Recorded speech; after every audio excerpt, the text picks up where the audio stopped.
Hi, my name's Phoenix. I'm currently a junior, and I'm going to be talking about the experiences of learning disabilities and developmental disabilities. This is a subject that I've chosen to talk about because I study psychology and anthropology, specifically in relation to intellectual and developmental disabilities, and also because I have both a learning disability and a developmental disability.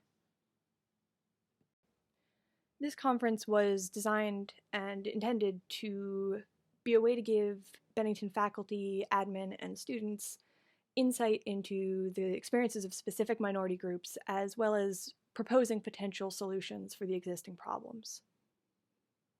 For my piece in it, I've chosen to focus on education, because before you can propose any solutions, people first have to be aware that there is a problem, and they have to be aware of the realities and the experiences of the people who are coming forward.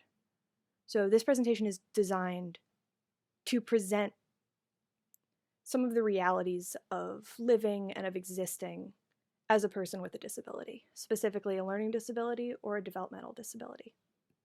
So the first thing I'm going to start with this picture is asking who in this picture has a disability. And I want you to just think for a minute, looking at that photo, what your first instinctive response is of which person in that picture, who in that picture has a disability, who is disabled. And I'm not saying that to kind of shock you into anything. Everyone makes assumptions, and it's totally normal to make assumptions. It's how we process the world. But what I want to talk about is kind of the intricacies of the assumptions that we make about disability. So the answer to that question is that multiple people in that photo are disabled. I'm not going to point out anyone besides myself because that's not appropriate, but might have guessed, I am the child on the ground in the far corner laying on my back with my tongue out, doing very much the opposite of what everyone else in the photo is doing, which is posing nicely for a group photo. And the point of me showing this photo is kind of three or really four-pronged. The first idea behind it is that even if people aren't willing to admit it, every single one of us automatically makes assumptions about that kid who's on the ground doing the different thing. Whether you assume broadly that they are disabled, whether you assume specific things about the nature of a personality, we all make assumptions. And a lot of the time those assumptions about disability are negative. The second point is that if you assumed the kid on the ground is disabled, yes, you're right. That kid is disabled. But they're not the only one in the photo who is disabled. And there's at least one other person who is. And you can't pick out everyone with disabilities on site because all of us are wildly different. We each have specific, unique experiences and presentations. So even if you end up guessing right, it doesn't mean you always will, and it doesn't mean that you actually automatically know. The third point is that even though most people in the photo, most people would correctly have labeled me as one of the disabled kids in the photo, being able to label that I have a disability or that I am a disabled person doesn't mean that you know what my disability is, what my experience of disability is. So what you see on the surface, even if it kind of like puts a little flag up in your brain of, oh, that looks like a disability, you can't actually assume anything past that because experiences are so individual. And finally, the fourth point is that, yes, everyone makes assumptions. Even me, even people with disabilities make assumptions about other people with disabilities.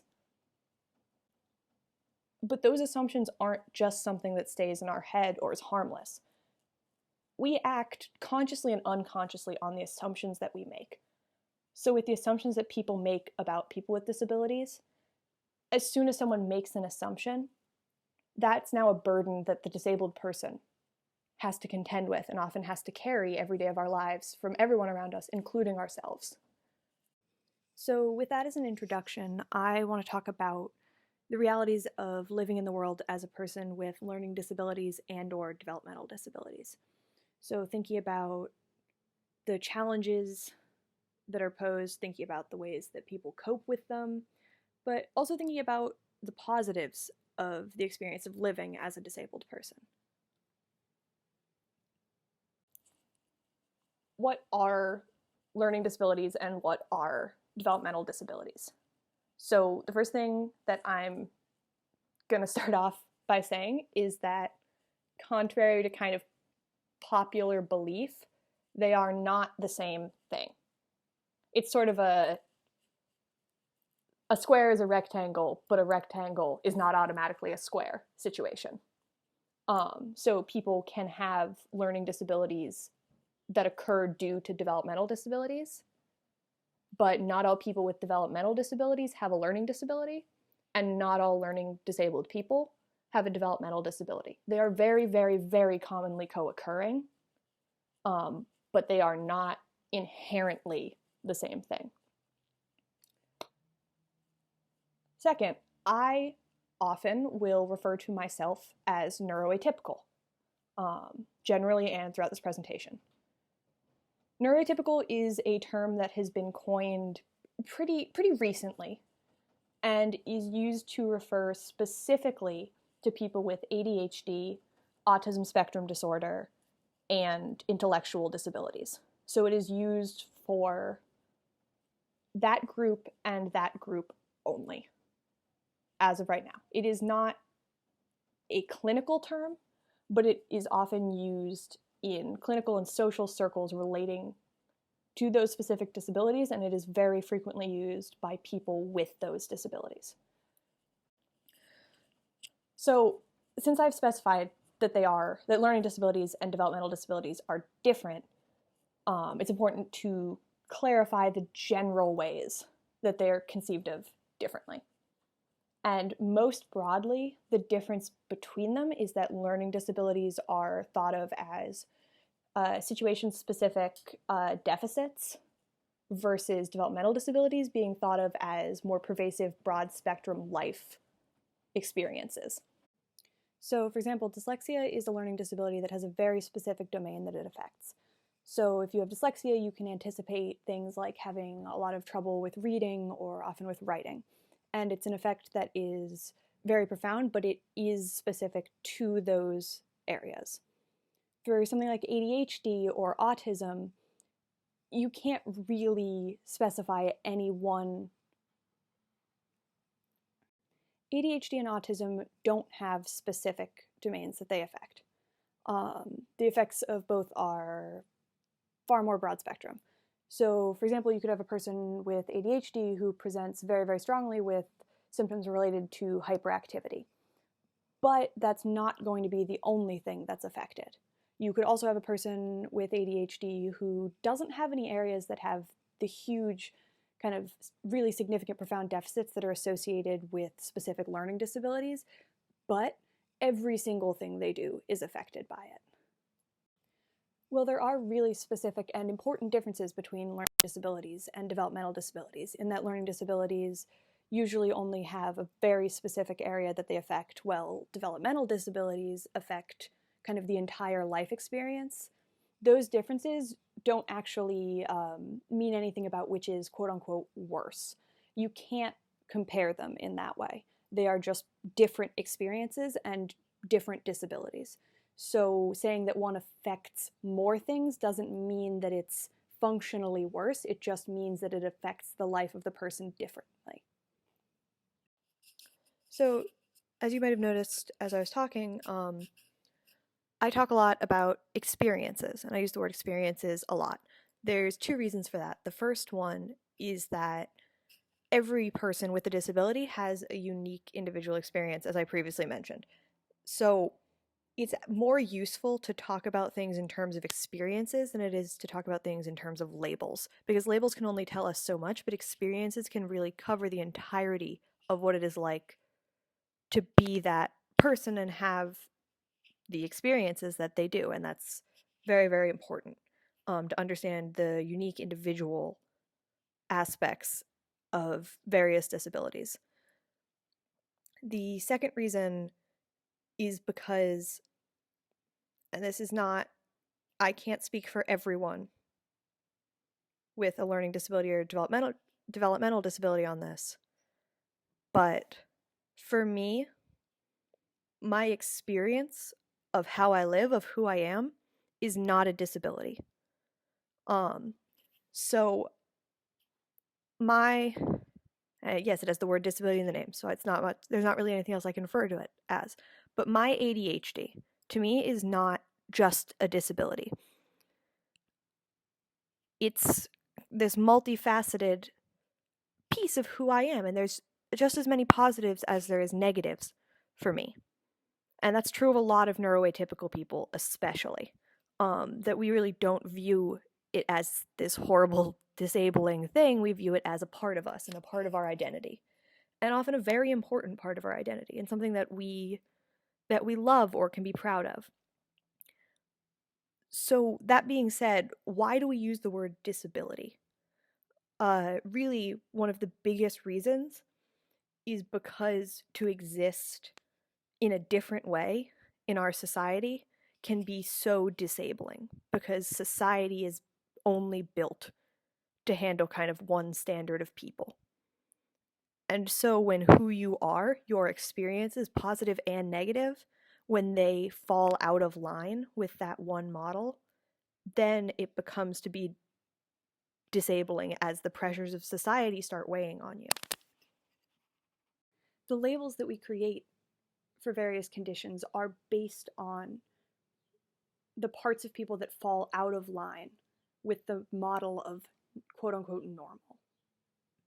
If you preference label over experience, you automatically are only considering one facet of a person, specifically their difficulties.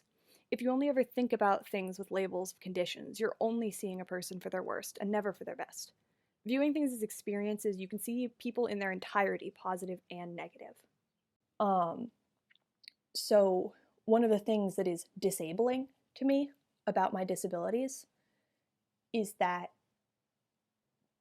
to be level with other people, I have to do all of this extra work, because things that might come naturally to large portions of the population are skills that I have had to learn. They aren't natural or inherent skills. I have had to consciously work and learn to have them. And that conscious cognitive effort can be very tiring. So especially as a child, I would often just come home at the end of the day and melt down, because I had to be on at 100% the entire day. I didn't get any time off, because in every situation I was trying to adapt and conform to something that took conscious cognitive effort to achieve.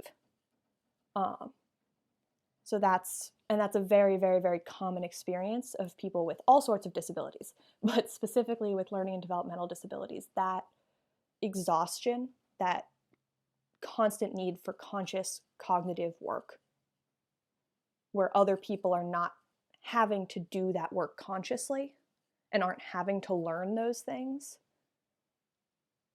that exhaustion is a very, very common experience. So I kind of mentioned it briefly before, but another thing that is very, very difficult is dealing with arbitrarily constructed definitions of success and of failure. Because a lot of the time, when we think about what is success and what is failure, it's very common to conceptualize of success as something that, oh, if you try hard enough, you'll succeed. We think of success as something that is inherently achievable in the way that it is presented. But if you have a learning disability or a developmental disability, the model of success that is presented to you might not be achievable the way it's presented. When the model of success in academia is to sit still in a classroom, or to read 200 pages at once, or to get perfect scores on all sections of your SATs. When that's presented as the only model of success, then it often sets up people with disabilities to fail. And when we don't succeed within that narrow definition, we're told we're not trying hard enough, because there's such a link between, oh, well, you just didn't try hard enough. If you tried hard enough, you could have succeeded. You could have succeeded. But the ways in which success is constructed and conceptualized are really arbitrary. There's not only one type of success, and there is not only one way to get to a successful outcome. But society, and academia specifically, really wants to kind of prune that whole trajectory so that there's only one model of success and one way to get there. And that kind of automatically makes that success inaccessible to people who learn differently. The next point is kind of more applicable to developmental disabilities and to neuroatypical people. But for a lot of neuroatypical people, myself included, one of the most difficult things about experiencing life the way that I experience it is that my difficulties are pervasive and lifelong. That's not to say that people with developmental disabilities can't change or grow or improve their experiences. There will never be a point in my life where I am not disabled. There will never be a point when my baseline gets any better. My lowest point will always be my lowest point, because that's the nature of a developmental disability. I will always be affected by it in the ways that I always have been. And coming to terms with that reality, while it's something that I accept and love and cherish now, was very, very difficult as a child when I was struggling the most with my disability. Because, at 8 years old, I was looking forward to a life where, at the time, I could only see a life where I continued to struggle and where I continued to hurt. And that was a really, really daunting and scary and isolating thing for me to experience.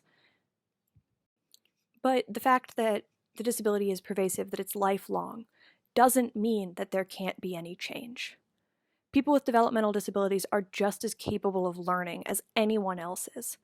We're completely capable of developing coping strategies, of teaching ourselves how to function, of teaching ourselves ways to be happy, of teaching ourselves ways to be successful. And yes, it takes a lot of work. And yes, our baseline will always be lower than other people's. But that doesn't mean that we can't achieve just as much and that we can't be just as happy as neurotypical people. And there's a flip side to that success that's really, really important to think about, whether or not you yourself have a disability, which is that, yes, of course, disability does not prevent success. You can be profoundly disabled and incredibly successful. And on the flip side of that, success does not mean that disability has disappeared. Just because you have learned to succeed, that doesn't mean that you're suddenly no longer disabled. It's so, so, so important to unlearn the idea that, disability somehow is mutually exclusive with success. Disability does not negate success, but at the same time, success does not negate disability. And it is so important for a lot of people, myself included, to exist in this world as someone who is both disabled and successful. So, as a side effect of our experiences of a life living in a world that is not built for us, it is very common for people with disabilities, especially developmentally disabled people, so especially neuroatypical people, to place a very strong emphasis on the importance of self-definition and of disabled community. It's anecdotal, but my entire life, basically all of my closest friends have also been disabled, because we are able to communicate on a level that I'm not particularly wired to communicate on with neurotypical people. We relate to each other, we understand each other, and we understand the ways in which we see the world. And that community is so often this supportive, incredible thing. And when you come to it, having lived your whole life as a disabled person without a community, You step in and suddenly there are people like you. And the importance of not being alone cannot be understated. So it is so important to allow people to have the space to be openly and proudly disabled and openly and proudly neuroatypical so that we can find each other. Because we're going to do it anyway, because we often gravitate towards each other because methods of communication are pretty similar. And that can be very, very important. And within these communities, there's also a lot of advocacy work about, taking control of the terms that we are called, taking control of what we are called, which is why I choose to call myself neuroatypical. And kind of connected to this, there's been a surge in advocacy about disability pride. So for a long time, a lot of things like ADHD and autism and intellectual disabilities especially, so this part kind of refers only to neuroatypical people and not so much to people with learning disabilities. But due to the nature of developmental disabilities, they are not domain specific. They affect every single part of our life. So it is who we are. You can't untangle someone from their autism. You can't untangle someone from their ADHD. It is just who we are. And so it's not only negative. That's a huge misconception. For me, my ADHD is just as positive as it is negative in itself. So, for example, there's so many good things. The amount of passion I can put into things, the amount of energy I can spend on things, the amount of love I can give things. All of that is increased because of my ADHD, the joy I find in things. And those are all things I am incredibly proud of. And there's a lot of things that, I wouldn't have succeeded at had I not had ADHD. Some parts of school I am more successful at because I am neuroatypical, because I am able to sit down and work for like 6 hours straight with no breaks on a paper that I'm passionate about and write an incredible paper. That's because of my ADHD. So that's something that I am very proud of. So because ADHD, for me and for many others, or autism or intellectual disabilities, because it has all of its positives and its negatives, and because it is this inherent part of us, it's really important to teach people that they can live their lives with pride. It's not a skeleton in the closet. It's not a shame on the family. It's not a failure. It's not a weakness. It's just as much a strength as any other personality trait someone might have, any other part of who someone is. But because of the way society is built, we've conceptualized it as only a negative. And so people with these disabilities, developmentally disabled people, so often feel this deep, deep, deep shame because we are told that we're not right, that what we are isn't as good, that who we are, what we are, is profoundly worse.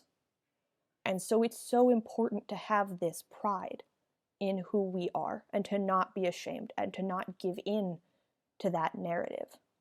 So for me, what that means to be proud and to be disabled is to stand up and to do things like this, to come out and to tell people, hi, my name's Phoenix, and I have a developmental disability. I have a learning disability. I'm neuroatypical. And I'm really proud of it, and I would never change it. Give me all the wishes in the world, I'm not changing the fact that I'm like this. Because it is something I'm proud of, and it is something that I love, and it is something that is really dear to me. And I think that it's really important to teach people with and without disabilities that it is not something shameful. It is just a variety of human experience, and it's no better or worse than any other variety. It's just who we are. So another thing, which is very closely tied to the problem of living in a world that isn't built for you, is the assumptions that people with disabilities have to deal with about us, about our lives, about our competence, about our intelligence. So I think one of the biggest takeaways that I want people to get from this is how important it is to check yourself and see if you're assuming things. So there's a bit of a list here of the most common things that are assumed. So, for example, when I say don't assume that what you think you know is correct or that you already know enough, I'll use ADHD, specifically my ADHD, as an example in this. Most people assume that they generally know what ADHD is. And what a lot of people would assume is that it's a disorder that, you know, it's called attention deficit hyperactivity disorder. And so they would assume, based on that name or based on people that they've met, that the primary areas of effective ADHD are activity level and attention level. And they make assumptions about what that means. And for me, that's actually not true. The primary areas of effect of my ADHD are not just my attention span or my activity level. To me, ADHD is profoundly a regulation disorder. And so this is something that a lot of people without ADHD don't know, but that is very true for most, if not all of us. ADHD is also a socio-emotional disorder. So people with ADHD frequently have pretty severe struggles with emotional regulation.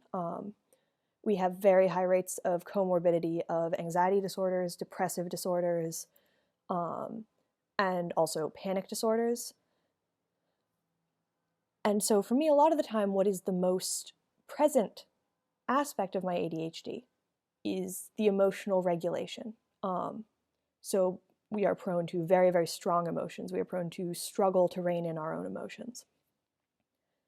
That's something that most people looking at the label ADHD wouldn't know. And so they might assume that someone with ADHD is just kind of touchy or oversensitive or is being difficult, when it's actually really fundamentally a part of the disorder. And the next bullet point, which is something I experienced a lot, especially during childhood, is that people assumed that there was ill intent behind my difficulties. So as with a lot of people with ADHD and of course with autism, there's a lot of kids with ADHD, especially those of us who are at the more severe end of the spectrum, who struggle with social interactions. We have trouble picking up social cues, we have trouble reading tone of voice, we can have trouble reading faces, and that can make it hard for us to relate to our peers. And sometimes people will assume ill intent.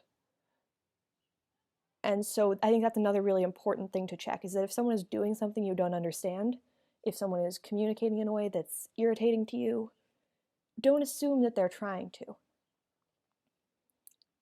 All of that being said, another really important thing not to assume is don't assume that one person's reality is everyone's reality. So as I'm giving this talk, please remember that everyone with a learning disability is going to be very different. My learning disability and my way of being disabled, the person that I am with a disability, is not going to be the same for someone else. They're going to have their own experience.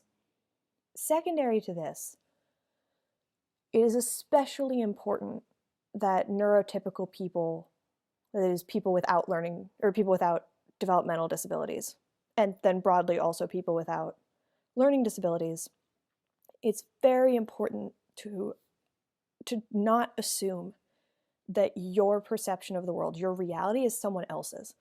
So you might look at something and it, to you, might be very easy, and then you might see another person really, really struggling with it, and you might think this is so easy, a child could do this. But just because it's your reality, it doesn't mean that it's someone else's. I can look at a book and completely understand the page and read it, and it's easy. It comes without thought to me.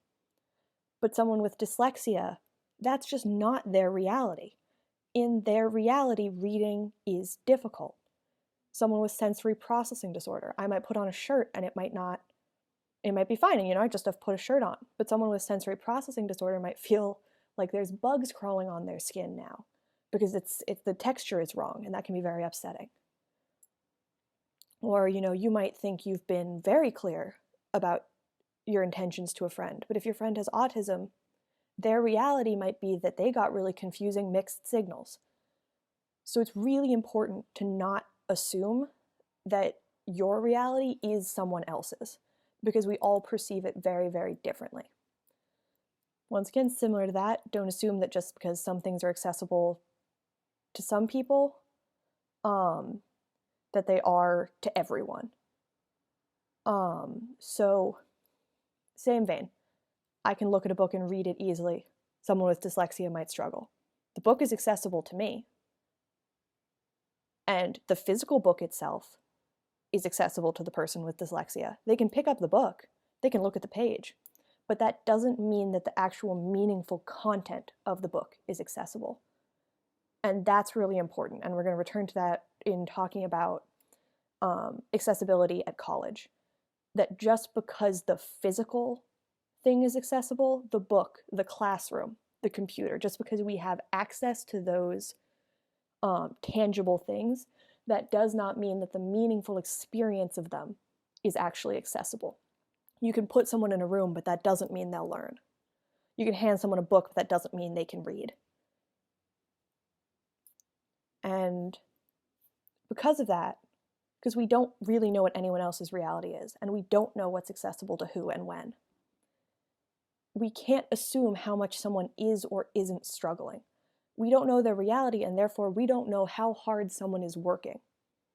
So I talked about it earlier in that one way to conceptualize the experience of a neuroatypical person, so using my own life and my experience, I am, if you picture a racetrack, people without disabilities have started about 200 yards ahead of me because they have all these inherent skills that they don't have to learn. And I'm starting 200 yards back. But now, in college, obviously I'm here, I have caught up. But that doesn't mean that I didn't start 200 yards behind everyone else. And that doesn't mean I didn't have to do that extra work. It doesn't mean that I don't have to constantly struggle to keep up and to succeed. But people don't see how much I am struggling or how much I am working, because all they see is that, we're all doing the same things, because they can't see the cognitive effort that goes into everything that I do. And because in their reality, these things aren't taking cognitive effort, people assume that they are not taking cognitive effort for me. And so they assume that it is not difficult. And then this is kind of the big takeaway from this. You don't need to even take away any of these specifics, as long as you take away the idea that disability does not negate success. But success also does not negate struggle or disability. So just because someone is disabled, that does not mean that they can't succeed. But just because someone has succeeded, that does not mean that they are no longer disabled. Disabled and successful are not mutually exclusive words. I am incredibly proudly both disabled and successful. And sometimes my success is because of my disability, not kind of fighting against it. So it is so important to remember that disabled people can and will succeed. But just because they've succeeded, that doesn't mean they were lying about being disabled. And that doesn't mean they've gotten less disabled. They are still a disabled person. And they are still a successful person. So where does everything that I've just talked about bring us? To be honest, I don't really have the answers to that. I wish that I could end this presentation by, providing specific recommendations, by talking about how to help, by talking about ways to ameliorate the problems. But there isn't a set of solutions that I can propose like this. These sorts of conversations about disability, well, it's true they have existed for a long time. They're just now taking this sort of form. And so before you can have any recommendations, you have to have a conversation. The door has to be open. And so this presentation was my attempt at opening the door for people with and without disabilities, for the Bennington administration, for students, for faculty, to give them a space to learn and a space to listen. Because the most important thing, the only real recommendation that I can give before anything else, is that we have to listen and we have to learn and we have to acknowledge that disabled people are here at Bennington, in our lives, in the world. People have to learn about what it means to be disabled. And people have to sit and they have to listen to the experiences of people with disabilities. We haven't really been given any space to formally and proudly talk about ourselves. And so the most important thing anyone can do, but specifically the most important thing Bennington can do right now, is to just provide those spaces and to facilitate those conversations. And once people have been able to have those conversations in a lot of different contexts, then we can move on. And then we can start talking about, what we can do. But there will always be the caveat on that. Of every single disabled person is going to be so different because we are all unique, individual human beings. And we need to be treated as individuals, and we need to be assessed in our entirety. We are not just the label of our disability. So every single person is going to have something slightly different that they think would be best. Even if all of those people, were given the same label, they are still all individual people. And so what's most important is hearing their experiences and hearing about their life and allowing a space that is open and free of shame for those people to really come out and talk about what it means to us to exist as disabled people in the world. So I hope that my presentation can start a conversation. I really want people to be thinking about this and to be talking about this, and whether or not you reach out to people, whether you reach out to your friends, your family, whoever it is you reach out to, don't stop thinking about this. Don't stop talking about this. Continue to learn, continue to think. I am happy to continue this conversation with anyone who wants to. I'm going to attach my email to this. Feel free to continue this conversation with, professors, with people in Bennington's accommodation office, but do continue it. Don't let this stop here.